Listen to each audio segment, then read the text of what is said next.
బసవను కొట్టిన తర్వాత శిక్షణ కోసం ఆలోచిస్తున్న విక్రమ్కి 12వ ముద్ర వచ్చిన ఒక స్వామీజీ కనిపిస్తాడు. అతడు ఆ ముద్రకి సంబంధించిన శిక్షణ కోసం ఒక పుస్తకాన్ని విక్రమ్కి ఇస్తాడు. ఇదిలా ఉంటే బసవను చూడడానికి రాజవైద్యశాలకు ప్రతాప్ బయలుదేరాడు. వైద్యశాలకు ప్రతాప్ రావడం చూసిన రాజవైద్యుడు మర్యాదపూర్వకంగా నమస్కరించి, బసవకి ఇప్పుడే మత్తమంది ఇచ్చాను, తనకిప్పుడు విశ్రాంతి అవసరం, రండి అంటూ ప్రతాప్ ని బసవ గదికి తీసుకెళ్తూ, యువరాజా, మీకు కొన్ని విషయాలు చెప్పాలి. బసవకి తగిలిన దెబ్బలు శరీర బలం ఉపయోగించి కొట్టినవి కాదు, వాయుశక్తిని ఉపయోగించి కొట్టిన దెబ్బలు. అందుకే అతని ఊపిరితిత్తుల్లో గాలి స్తంభించి ప్రాణం మీదకి వచ్చింది అని గంభీరంగా చెప్పాడు. ఆ మాటలు వినేసరికి ప్రతాప్ కి మతిపోయింది. విక్రమ్ వాయుశక్తి ఉపయోగించాడా? కాని ఎలా? వాడికిదెలా సాధ్యమైంది అని ఆలోచిస్తూ ఉండగా మళ్లీ వైద్యుడు మాట్లాడుతూ, ఈ శక్తి ఉపయోగించి కొట్టడం అనేది సాధారణ విషయం కాదు. అతనింకా పూర్తి స్థాయి శక్తి ఉపయోగించలేదు కాబట్టి బసవ ప్రాణాలతో ఉన్నాడు. ఒక రకంగా ఆ విషయంలో బసవ అదృష్టవంతుడే అనుకోవాలి అని అన్నాడు వైద్యుడు. ప్రతాప్ సింహని బసవకి వైద్యం చేస్తున్న గది దగ్గరికి తీసుకువెళ్తూ, బసవ కోలుకోవడానికి కొన్ని రోజులు పట్టవచ్చు, అతడికి ఏమీ జరగకుండా నేను చూసుకుంటాను అని ధీమాగా అన్నాడు రాజవైద్యుడు. ఆ మాటలు విని ఇంకేం మాట్లాడకుండా మౌనంగా బసవను చూసి, మీ పర్యవేక్షణలోనే వైద్యం చేయండి, ఇక్కడి వివరాలు ఏ రోజు కారోజు నాకు తెలియపరచండి అని చెప్పిన ప్రతాప్ ఇక మాట్లాడేదేమీ లేకపోవడంతో తల వంచుకుని వెళ్లిపోయాడు.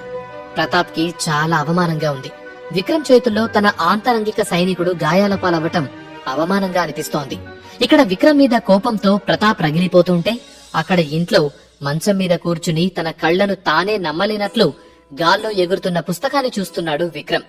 ఒక్క క్షణం అది కలో నిజమో అర్థం కాలేదు. మెల్లగా మంచం దిగి గాల్లో ఎగురుతోన్న పుస్తకం దగ్గరికి వెళుతూ, నేనిక్కడికి ఎలా వచ్చాను? ఎవరికీ తెలియని వింత ప్రపంచంలోకి వెళ్లాను కదా, మరి అకస్మాత్తుగా మంచం మీదకు ఎలా వచ్చాను? ఒకవేళ అది కళ అనుకుంటే ఈ పుస్తకం ఇక్కడికి ఎలా వచ్చింది అనుకుంటూ వెంటనే తన చేతి వైపు చూసుకున్నాడు. అంతకు ముందున్న సగం ముద్ర కాకుండా సంపూర్ణంగా ఉన్న వీరముద్ర విక్రమ్ కి కనిపించింది. దాంతో అది కళ కాదు, నిజం అని ఆశ్చర్యపోతూనే వెళ్లి పుస్తకాన్ని చేతిలోకి తీసుకున్నాడు. బంగారంతో చేసినట్టు ధగ ధగ మెరిసిపోతున్న ఆ పుస్తకాన్ని పరీక్షగా చూశాడు. దాని అట్ట పుట మీద నిశీధి మర్మం అని పెద్ద పెద్ద అక్షరాలతో రాసి ఉంది. ఆ అక్షరాలపైన ఒక బొమ్మ సన్నని తెరను చీల్చుకుంటూ అగ్నిగోళం బయటకు వస్తున్నట్లుగా ఉంది. ఆ బొమ్మ దేనికి సంకేతం అని ఆలోచిస్తూ పుస్తకాన్ని తెరిచాడు. విచిత్రంగా అక్కడేమీ కనిపించలేదు. ఖాళీగా ఉన్న ఆ తెల్ల పుటల వైపు అలాగే చూస్తూ ఉండగా, నిశీధి మర్మం, సృష్టి ఆరంభానికి మూలమైన శక్తి అనే అక్షరాలు ప్రత్యక్షమయ్యాయి. విక్రమ్ కి వింతగా అనిపించింది. ఆ అక్షరాల భావం ఏంటని ఆలోచిస్తూ మరొక పుటను తిప్పాడు. అక్కడ కూడా ఖాళీ కాగితమే కనిపించింది. ఆ కాగితాన్ని చూస్తూ ఉంటే అక్షరాలు పుట్టుకొస్తాయేమో అన్న అనుమానంతో చూస్తూ ఉన్నాడు. కాని ఎంతసేపటికి అలా జరగకపోవడంతో మిగతా పుటలన్నీ తిప్పి చూశాడు. కాని అవన్నీ ఖాళీగానే ఉన్నాయి. అంటే ఈ పుస్తకంలో ఉన్న మర్మం తెలుసుకోవాలంటే ఇంకా ఏదో చెయ్యాలి. ఏం చెయ్యాలి అనుకుంటూ పుస్తకాన్ని పక్కన పెట్టి ఆలోచిస్తూ దీనికి కూడా ఏదో ఒక మార్గం దొరుకుతుందనే నమ్మకంతో పుస్తకాన్ని జాగ్రత్తగా భద్రపరిచాడు. ఆ తర్వాత అక్కడి నుండి కదిలి మంచం వైపు నడుస్తూ ఉంటే అతని కాళ్లు తడబడి తూలిపోయాడు. చేసే సాధనకి ఉన్న శరీర శక్తి సరిపోవటం లేదని అర్థం కావడంతో ప్రస్తుతానికి అమ్మ దగ్గర కూడా డబ్బులు లేవని అతనికి గుర్తొచ్చింది. దాంతో డబ్బులు ఎలా సంపాదించాలని ఆలోచించసాగాడు. అప్పుడే మెరుపులా ఒక ఆలోచన వచ్చింది. అంతే, వెంటనే వెళ్లి కళ్లు మూసుకుని ధ్యానంలో కూర్చుని గతంలో తను నేర్చుకున్న కత్తి విద్యను గుర్తు తెచ్చుకున్నాడు. ఆ విద్యలో 4వ అంకం గురించి, వాటి శిక్షణా పద్ధతుల గురించి ఎక్కడ కూడా ఎటువంటి లిఖితపూర్వక సమాచారం గాని, వాటి తాలూకు ఛాయా చిత్రాలు కానీ లేవు. ఇప్పుడు ఎవరికీ ఆ 4వ అంకం శిక్షణా పద్ధతుల గురించి తెలిసే అవకాశం లేదు. కాబట్టి ఇప్పుడు ఆ 4వ అంకం శిక్షణా పద్ధతులను అందరికీ తెలియజేసి డబ్బు సంపాదించాలని అనుకున్నాడు విక్రమ్. అలా ఆ అంకంలోని యుద్ధ శిక్షణ గురించి ఆలోచిస్తున్న సమయంలో ఆరావళితో కత్తి యుద్ధానికి సంబంధించిన జ్ఞాపకాలు అతనిలో మదిలో మెదిలాయి. ఏంటి విక్రమ్, అందరికీ సంవత్సరాలు పట్టే శిక్షణను నువ్విలా వారాల్లో పూర్తి చేస్తే ఎలా అని కత్తి చూపిస్తూ అంది ఆరావళి. ఆ మాటలకు చిన్నగా నవ్విన విక్రమ్, ఈ దేవతను నేను దక్కించుకోవాలంటే ఆ మాత్రం కష్టపడాలి కదా దేవి అంటూ కత్తిని ఆమె చేతిలో ఉన్న కత్తికి తగిలించాడు. ఆహా, అయితే మరి ఈ జగదేక వీరుడిని దక్కించుకోవాలంటే నేనేం చెయ్యాలో అంటూ ఆరావళి కత్తి తిప్పుతుండగా, ఈ గుండెలో నాకు కాస్త స్థలం ఇవ్వాలి అంటూ ఆరావళి ఎద భాగాన్ని కత్తితో చూపించాడు విక్రమ్. అతని కత్తిని నెమ్మదిగా పక్కకు తోసిన ఆరావళి నెమ్మదిగా నవ్వుతూ, అదంతా తేలికగా దొరకదులే అంటూ విక్రమ్ నుండి దూరం వెళ్తోంది. అంతలో ఒక బాణం వేగంగా ఆమె వైపు దూసుకొచ్చింది. అది ఆరావళిని తాకేలోపు దాన్ని కత్తితో అడ్డుకున్నాడు విక్రమ్. మన కోసం అతిథులు వచ్చినట్లున్నారు అంటూ నవ్వుతూ కత్తిని గట్టిగా పట్టుకుని ఆ బాణాలు వేసే వాళ్ల మీద దాడి చేయడానికి సిద్ధమైంది ఆరావళి. దారి దోపిడీలు ఎక్కువ జరుగుతున్నాయని రాజ్య ప్రజలు ఫిర్యాదులు చేయడంతో వాళ్లను మట్టుబెట్టడానికి ఆరావళి, విక్రమ్లు అడవి మధ్యలో గుడారం వేసుకుని సరదాగా సమయం గడుపుతూ దొంగల ముఠా రాక కోసం ఎదురు చూస్తున్నారు. అంతలో ఇలా వాళ్లే ఎదురొచ్చారు. దాడి చేస్తున్న వాళ్ల బాణాలకు దొరకకుండా తప్పించుకుంటూ ఆరావళి వైపు తిరిగిన విక్రమ్, సరదాగా ఒక పోటీ పెట్టుకుందామా అంటూ ఆరావళిని చూసి, నువ్వు కుడి చేతిని ఉపయోగించు, నేను నా ఎడవ చేతిని ఉపయోగిస్తా, ఎవరు ఎక్కువ మందిని ఓడిస్తారో చూద్దాం అని చెప్పి శత్రువుల్ని మట్టుబెట్టడానికి ముందుకు వెళుతున్నాడు విక్రమ్. ఆ మాటలకు స్పందించిన ఆరావళి, అయ్యగారికి అతి విశ్వాసం ఎక్కువైనట్టుంది అంటూ శత్రువుల మీదికి దూసుకు వెళ్తోంది. ఇద్దరూ పక్కపక్కనే నిల్చుని వాళ్లతో యుద్ధం చేస్తున్నారు. నాది అతి విశ్వాసమా? ఏ, నీకు భయంగా ఉందా చచ్చిపోతామని అని అడిగాడు విక్రమ్. మనం చచ్చిపోం, మన శత్రువులకు నిన్ను చంపే అవకాశాన్ని ఇవ్వను అంది ఆరావళి. అంతే, ధ్యానంలో కూర్చున్న విక్రమ్ హఠాత్తుగా కళ్లు తెరిచాడు.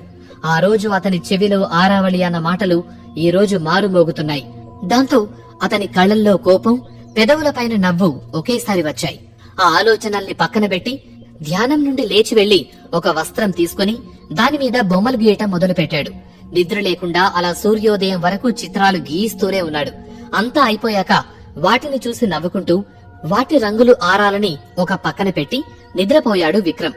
ఆ సమయంలో గదిలోకి వచ్చిన భాగ్యలక్ష్మి నిద్రపోతున్న విక్రమ్ని చూసి చిన్నగా నవ్వుకుని వెనక్కి తిరిగింది. అప్పుడే విక్రమ్ పక్కనున్న చిత్రపటాన్ని ఆమె గమనించింది. అదేంటా అని చూద్దామని వెనక్కి తిరుగుతుండగా, అమ్మా, సేనాధిపతి వచ్చాడు అంటూ ఆ గదిలోకి పరిగెత్తుకొచ్చింది ప్రమీల. భాగ్యలక్ష్మిని చూసిన సేనాధిపతి మర్యాదపూర్వకంగా నమస్కరించి, రాజుగారి ఆజ్ఞను పాటించడానికి వచ్చాము దేవి అంటూ భాగ్యలక్ష్మికి లేఖను అందించాడు సేనాధిపతి. అది అందుకున్న భాగ్యలక్ష్మి చదవటం మొదలెట్టింది.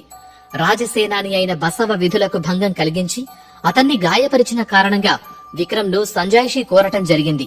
కావున రాజకుటుంబ సభకు హాజరు కావాలి. ఇది రాజుగారి ఆజ్ఞ అని అందులో సందేశం ఉంది.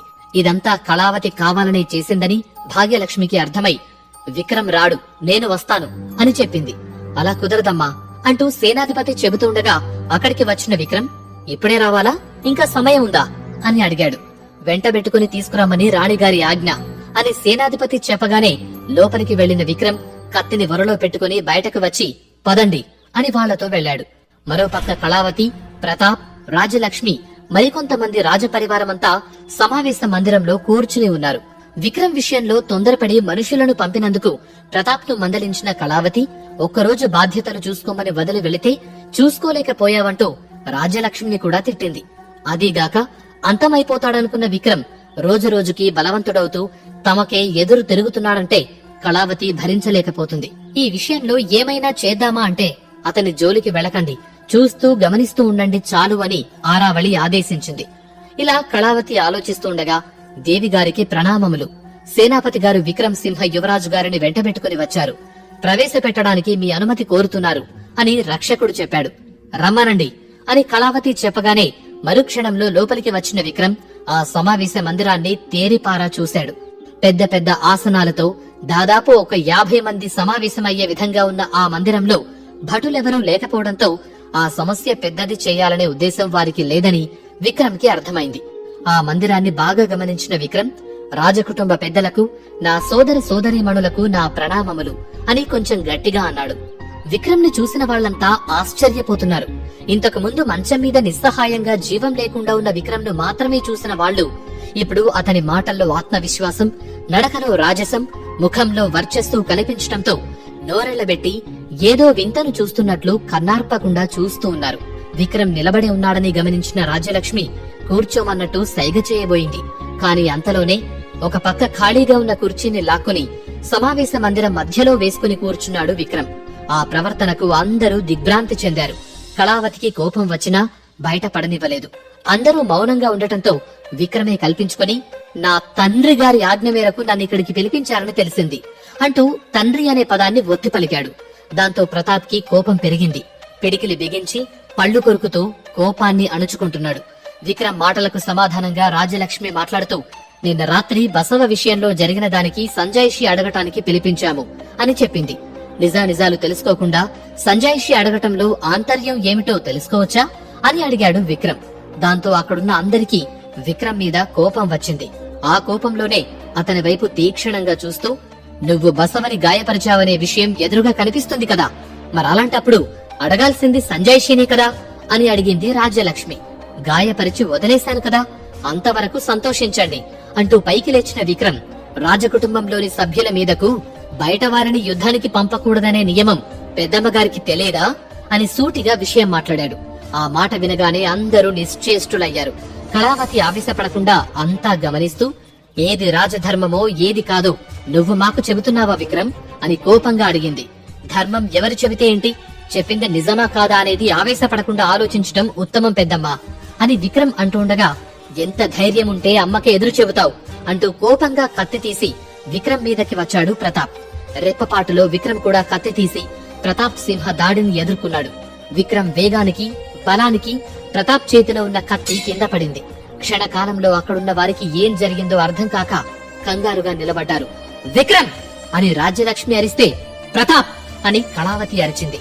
ఆ అరుపులు విన్న విక్రమ్, కత్తి ఉంది కదా అని ఎప్పుడు పడితే అప్పుడు ఎవరి మీద పడితే వారి మీదకు దూస్తే పరిణామాలు అందరి దగ్గర ఒకేలా ఉండవన్నగారు అంటూ కత్తిని వరలో పెట్టుకున్నాడు విక్రమ్.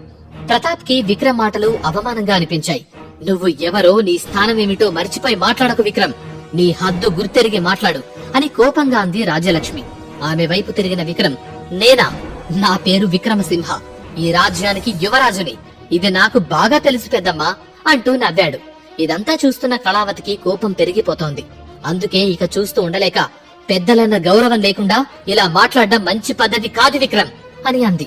అయినా కూడా విక్రమ్ భయపడకుండా కళావతి వైపు తిరిగి, క్షమించాలి పెద్దమ్మా, కాని ఒక రాణిగారి ఇంటికి అంతరంగిక సిబ్బందిని పంపించడం రాజకుటుంబానికి అవమానం. ఒకవేళ అలా పంపినా కూడా దానికి గల కారణం తెలియచేస్తూ రాజుగారి నుండి వర్తమానం ఉండాలి. అవేవీ లేకుండా దౌర్జన్యం చేయాలని చూశాడు బసవ. అందుకే అతన్ని శిక్షించాను. ఈ విషయంలో ప్రతాపసింహ అన్నగారు నాకే సంజాయిషి ఇవ్వాలి. అసలు నేను చేసిన నేరమేమిటో, ఎందుకు నన్ను ఆ సమయంలో రమ్మన్నారో అన్నగారే చెప్పాలి అని అన్నాడు విక్రమ్. అతని ప్రశ్నకి ఏం సమాధానం ఇవ్వాలో కళావతికి కూడా అర్థం కాలేదు. ప్రతాపసింహ చేసింది తప్పని ఆమెకు తెలుసు. అందుకే మౌనంగా ఉండిపోయింది. నేను ఇక్కడికొచ్చింది సంజాయిషి ఇవ్వటానికి కాదు, ఏ కారణంతో ప్రతాపసింహ గారు నన్ను బంధించి తీసుకురమ్మని ఆజ్ఞాపించారో తెలుసుకోవాలని వచ్చాను అంటూ మళ్లీ కుర్చీలో కూర్చున్నాడు. విక్రమ్ మాటలకు అందరూ నిర్ఘాంతపోయి ఒకరి ముఖాలు ఒకరు చూసుకున్నారు.